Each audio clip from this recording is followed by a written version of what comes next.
How I'd remake the DCEU. In this section, it is going to be a lot of heroes who were captured in the end of Justice League 3. There's a whole list in the comment of the video that's in this description or on down here of who that is. And they're attempting to escape the orphanage. Amongst all of this, you have the death of Dr. Sivana, Ma'alef Ak, and Captain Boomerang to becoming parademons from Granny Goodness. And amongst their escape, eventually, they free Supergirl, they free Lobo, eventually they discover is Mr. Miracle, as well as they kill Granny Goodness without this, but that comes with the sacrifice of Circe.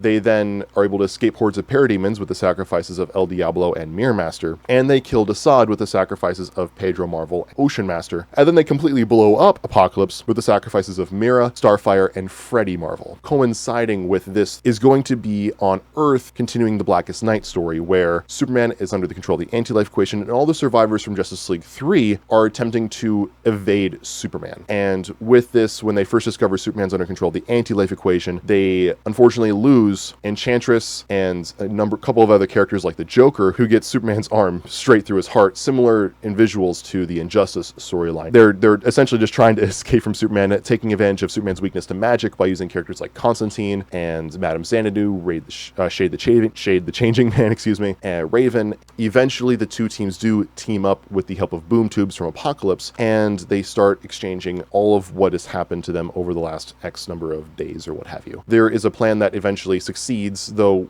in reviving Superman, though this actually has Superman knocked out. He's unconscious at this point. And this starts the Avengers Endgame level finale between our heroes and Darkseid and his parademons. And so, battle sees a bunch of heroes having big plays, similar to that what we see in Avengers Endgame. What eventually leads to Darkseid's downfall is, as Omega Beams are firing off to hit a hero, Eugene Marvel has a repulse that kicks up sand into Darkseid's eyes, blinding him and then shutting off his Omega Beams. Batman and Martian Manhunter notice this, and Manhunter then relays all this information to other members of the team telepathically. Killer Croc then foolishly charges Darkseid, killing him, and the parademons then kill him. And so now we see that the heroes actually have to make a sacrifice play to even get to Darkseid. This is where Shazam pulls as many parademons as he physically can off into the distance. He painfully shouts for one last time, Shazam, killing him, and Aquaman, seeing the opening that was left, then charges Darkseid and then stabs him in one eye with his trident. He then sticks a hook